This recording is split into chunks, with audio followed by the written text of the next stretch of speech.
Hi, I'm Eric Siegel with ericstrains.com, and today we're going to take a look at the new 3-rail O-scale Southern Pacific AC-12 cab forward from Lionel. Okay, so as you've probably noticed, I'm not filming this product review from my own layout. I met the layout of a friend of mine, Jim McIntosh. Jim lives about an hour or so away from me up in the North Georgia mountains, and I'm here right now filming Jim's layout for an upcoming video series. And while I was up here, we got a visit from Brian Sheffield, the owner of Legacy Station, the train store where Jim and I buy most of our trains from, and Brian brought with him some presents, a couple of the new Lionel Southern Pacific AC-12 cab forwards. One of these is mine, and the other belongs to Jim. The unpainted pilot version that you see here is mine, and the painted number 4286 is Jim's. So I figured, well, since we've got both of these gorgeous engines here and I've got access to Jim's wonderful layout, why not film the review here? And this really made a lot of sense considering the odd shipping schedule Lionel is using for these cab forwards. And let me take a minute to explain what that's about. Lionel is producing 4 or 5 different versions of the new AC-12 cab forward. There's the Fantasy Daylight paint scheme that has a road number of 4275. There's the unpainted pilot version like what you see here, and then there are 3 versions that are painted the more prototypical black, and those have road numbers 4286, 4291, and 4294. Now, Lionel has split all of these into 2 shipments. I don't have any official explanation as to why they did this, but my guess is that what they did is they grouped all of the less popular versions into one shipment, and then the other shipment contains the more popular number 4294. So the first batch that got shipped contained the less popular versions, including the Daylight paint scheme, the unpainted pilot, and then the more prototypical numbers 4291 and 4286. And those got shipped around August of this year, 2014. The second batch will contain the more popular 4294, and those are scheduled to ship in November of this year. Jim already owns one of the older Lionel cab forwards with a road number of 4294, so this time around he ordered the number 4286 that you see here. I ordered 2 of the new cab forwards, the unpainted pilot that you see here, and then I also ordered the number 4294 rendition, which of course will not be here until November. So when I began to think about reviewing this model, given the shipping schedule, I had a few options. First, I could film the review on my own layout with only the unpainted pilot version, but I didn't really want to do that because I tried to avoid reviewing a pilot engine by itself if possible, because I think having only the pilot engine can sometimes confuse people. My second option was to wait until my own 4294 arrives in November, but I really didn't want to wait that long to do the review, plus we all know that just because Lionel says they're going to ship it in November doesn't mean they will. So it quickly became apparent that the best thing to do would be to film the review on Jim's layout. That way we've got both the unpainted pilot and the more prototypical 4286 on hand, and it's also a chance to do a review on a different layout for a change, so that's what we're going to do. Now, this will be a typical Eric's Trains review, except for the change of venue. I'm going to start off by going over the history of the engine, then we'll get into the specs and details on this model, and then after that we'll run these 2 engines around Jim's layout for a few minutes. It should be a lot of fun, so let's go ahead and get started. There's an old saying that necessity is the mother of invention, and the Southern Pacific cab forwards are a great example of that. As we all know, a normal steam engine has the cab at the rear of the engine behind the boiler. One of the many advantages to doing it that way was that in the days of wood and then later coal-fired steamers, it made it much easier to shovel coal or wood from the tender into the firebox. Another big advantage of having the cab in the rear of the engine was safety. With the cab in the back, you had a lot of engine between anything the train might hit and the crew. And that safety factor actually carried over to some of the first diesels that were made.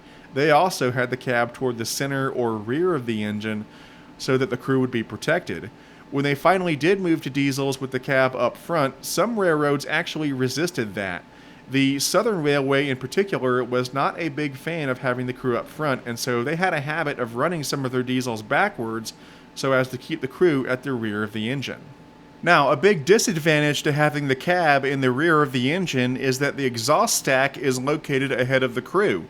And this became a problem for the Southern Pacific because on some of their routes, such as those over the Sierra Nevada mountains, there were miles and miles of snow sheds and tunnels. And what they found was that by having the exhaust up ahead of the crew, in these long tunnels, those exhaust gases would build up and eventually make it very hard for the crews to breathe. And in fact, in many cases, the crews almost suffocated to death before they reached the other side.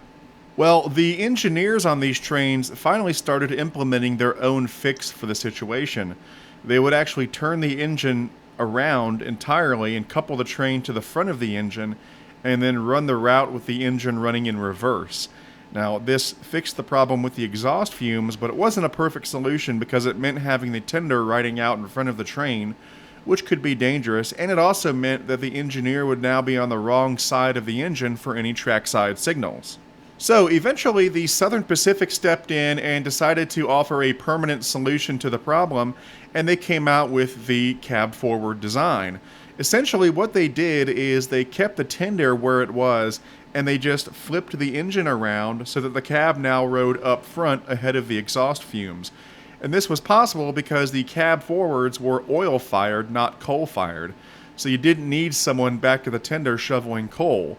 They simply piped the oil from the tender up to the front of the engine where it needed to be.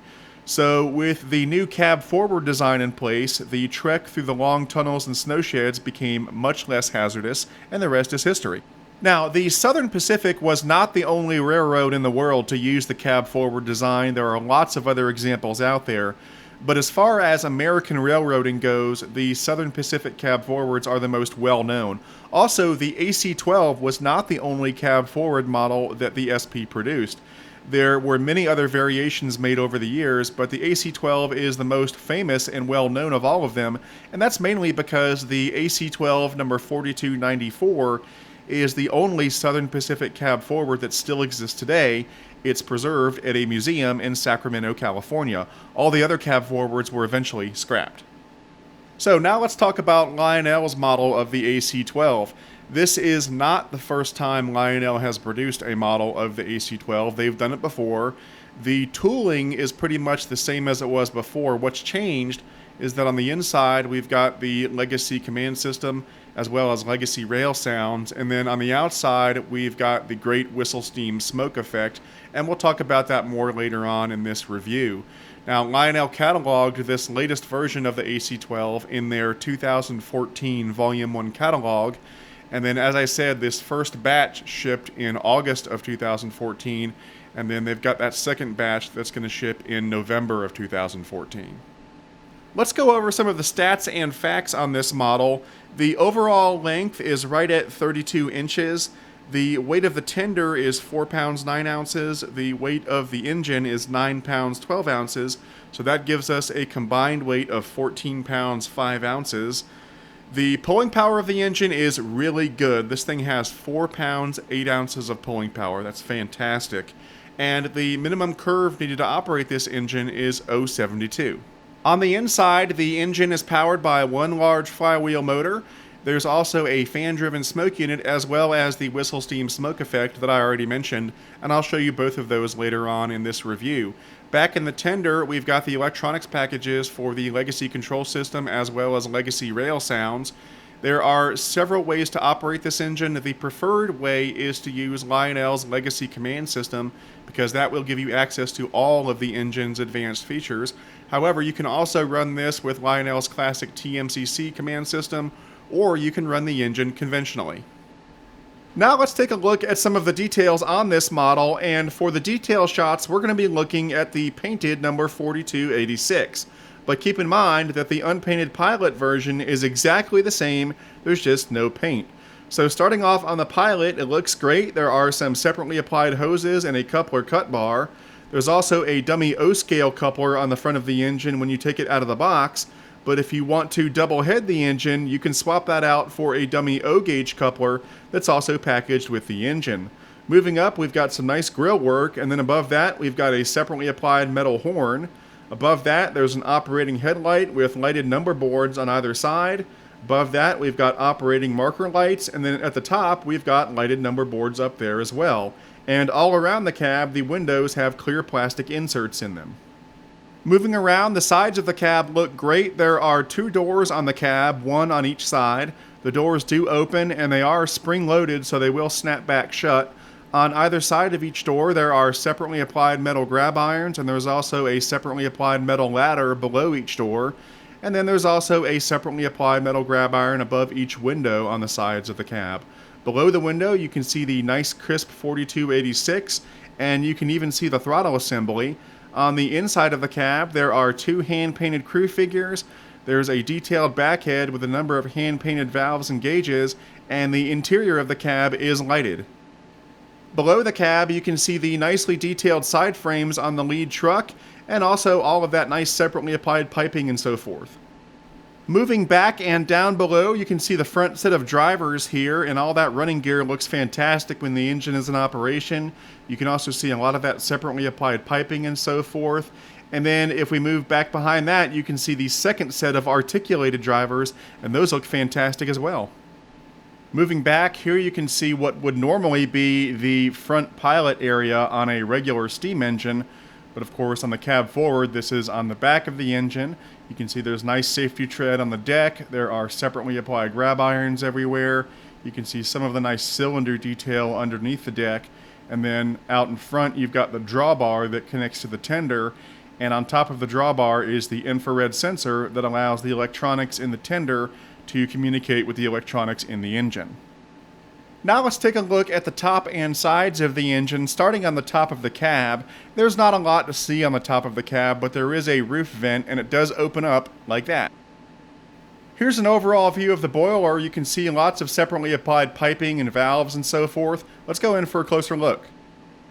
Starting in the front, which again, this would normally be the rear of a steam engine, you can see one of the 2 big sand domes on the engine. To the left of the sand dome, we've got the dynamo with some hand-painted detailing on it, and then to the right of the sand dome are the pop-off valves, and those are hand-painted as well. Moving back on the left-hand side, you can see the steam dome, and then to the right of that is the second sand dome, and then to the right of the sand dome, you can just start to see the whistle, and we'll take a look at that in just a second. And by the way, below the sand domes, look at all that great detailing. All of that is separately applied piping. It looks fantastic. Back here toward the rear of the boiler, everything looks great. There's lots of separately applied detailing all over the place, as you can see. There are legible builder's plates on either side of the boiler. And then up top, we've got the whistle that has some hand-painted detailing on it. And this engine features the whistle steam smoke effect, and it's important because Lionel stopped making the whistle steam smoke effect for a few years. We were all pretty upset about it, but they finally brought it back this year. And so this is the first engine to feature the return of the whistle steam smoke effect. And so in my opinion, that makes it a special engine. And as you can see, the whistle steam smoke effect looks fantastic. We'll talk more about it in just a few minutes during BF IMO. Finally, up top, we've got the smokestack, and there is a fan-driven smoke unit down inside. And of course, to load smoke fluid into the smoke unit, you simply pour the smoke fluid directly down the stack. And it should be noted that the smoking whistle and the smokestack share the same smoke fluid reservoir. So when you pour smoke fluid down the smokestack, it not only supplies the smoke for the smokestack, but also for the whistle steam smoke effect. Now, above the smokestack, you'll notice a black metal plate. That is a smoke deflector, and the story behind that is that when the Southern Pacific would run the cab forwards through the Sierra Nevada mountains, they found that the force of the exhaust coming out of the stack was such that sometimes it would blow the roof off of the snow sheds. And so to combat that, they put that black metal plate above the smokestack. That deflected the exhaust and therefore solved the problem.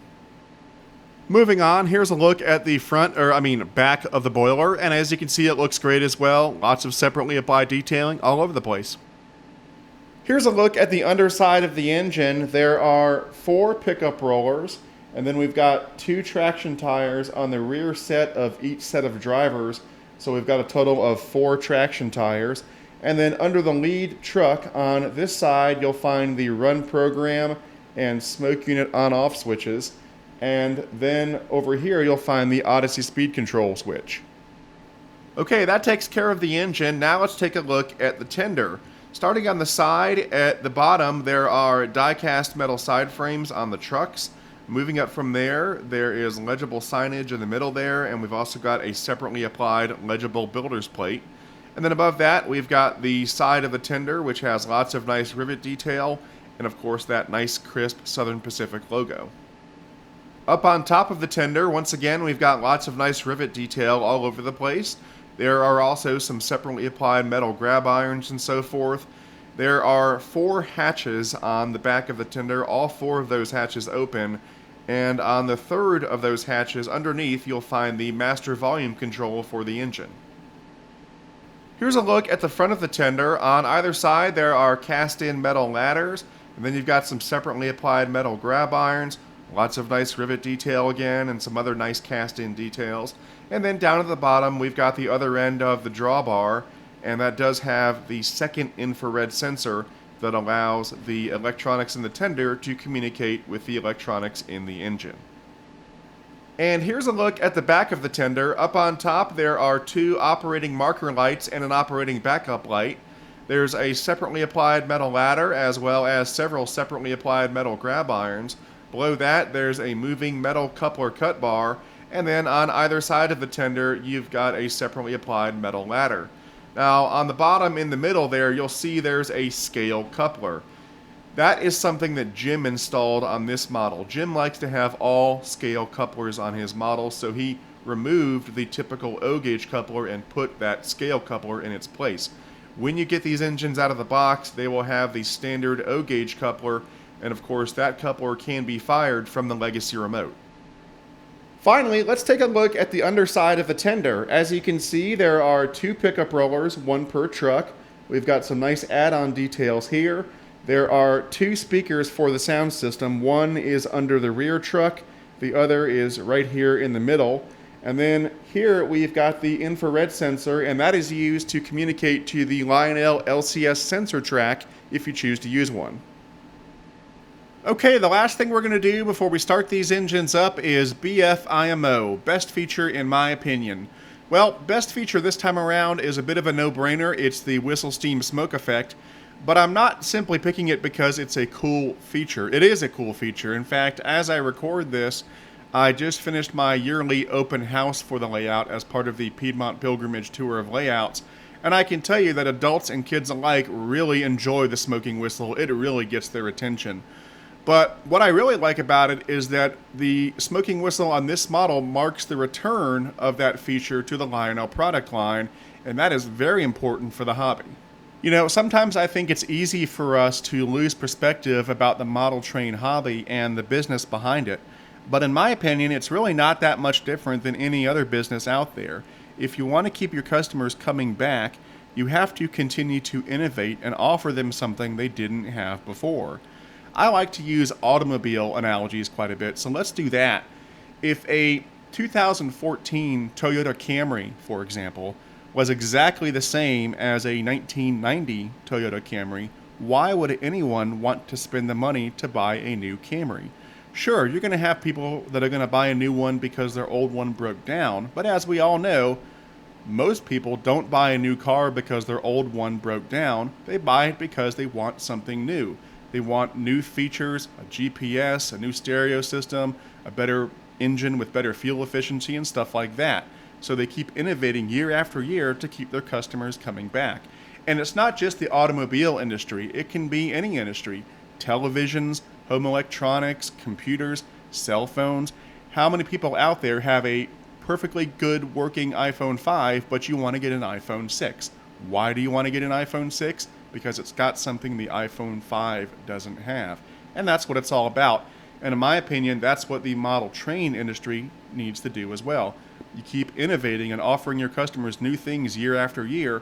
That keeps them coming back. My friend Jim McIntosh, whose layout we are filming this review on, he already had an older Lionel cab forward with TMCC, has great sounds, it runs great.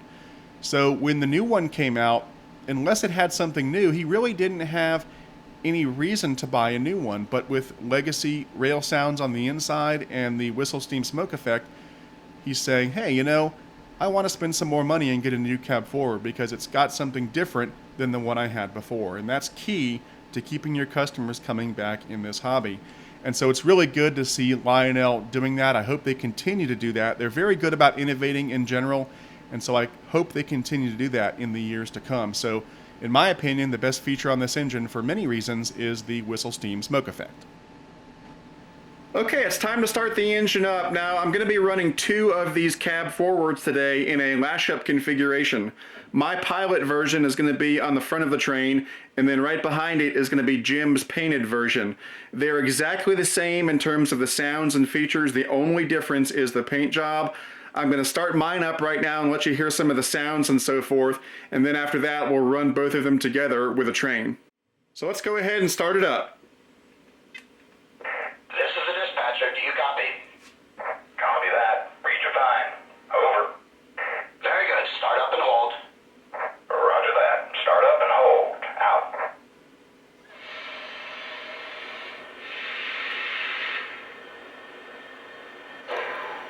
Okay, first up, let's hear the whistle, and while I'm playing the whistle, I'll zoom in and let you see the whistle steam smoke effect in action.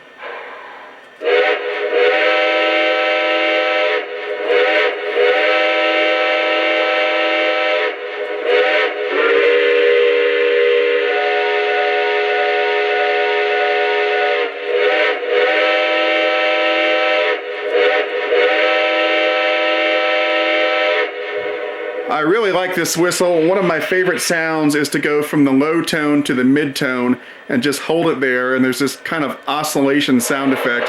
Sounds really great. Let's do that real quick.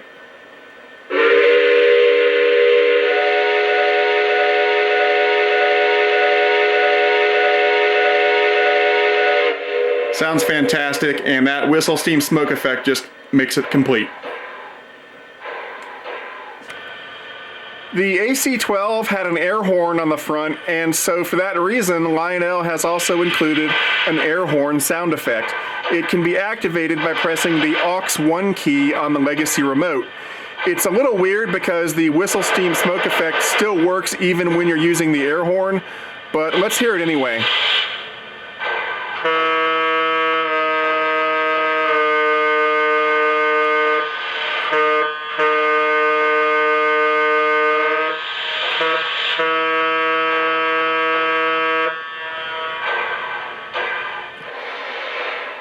Okay, now let's give a listen to the bell.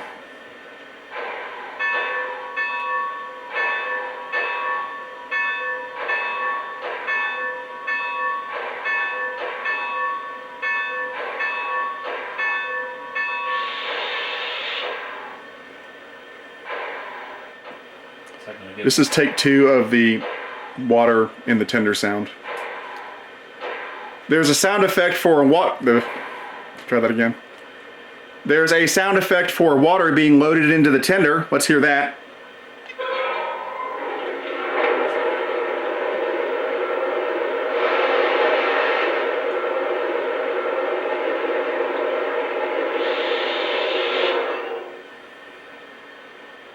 My water's full. Copy that.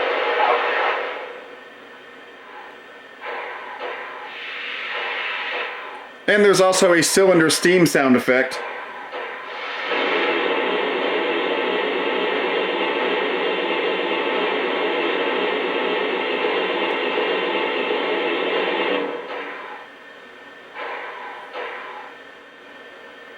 And of course, last but not least, let's give a listen to the Crew Talk sounds. I know some of you guys don't like them. I happen to like them. I think they're a lot of fun. And for me, the most enjoyable part about the Crew Talk sounds is the look on little kids' faces when they come see my layout and they hear voices coming from the trains. It's an amazing thing to watch the kids get so excited. And for that reason alone, I'm a big fan of the Crew Talk sounds. Dispatch, my train's made up. Am I clear? Over. Roger, your track is clear. Dispatcher, over. Roger that. We got your signal. Out. This is the dispatcher. You're cleared outbound. Over. Roger that. Cleared outbound. Out. My handbrakes are knocked off, dispatcher. Can I get a green light? Over.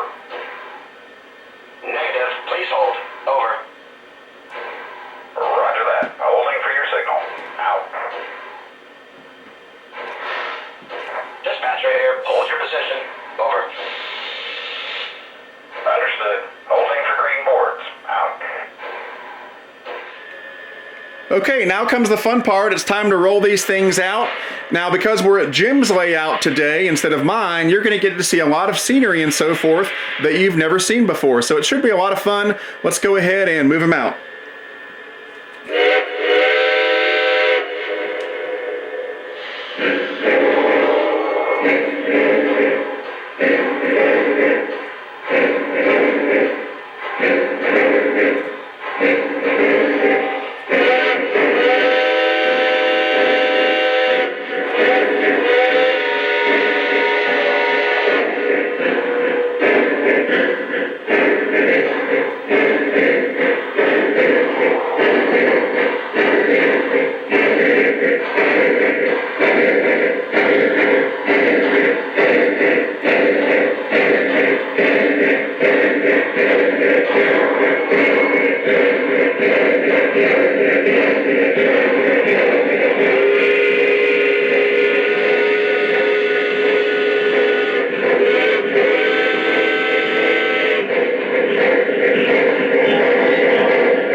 Okay, that about wraps it up for this review. These are a couple of great models. They look great, they run great, and they sound great, and I'm really happy that I've ordered 2 of these. I hope you enjoyed seeing them run on a different layout for a change. I know I did, and maybe we'll do this again in the future. I want to thank Jim McIntosh for letting me film this review on his layout. If you're interested in purchasing one of these, the retail price is pretty high. It's about $1,700, but you get what you pay for. And remember that if you go through a good Lionel dealer, you should be able to get a decent discount off that retail price. And as always, if you're looking for a good Lionel dealer, try my favorite train store, which is Legacy Station. You can find them on the web at www.legacystation.com or give them a call at 770-339-7780. Anyway, that's it for now. I'm Eric Siegel, and I'll see you next time.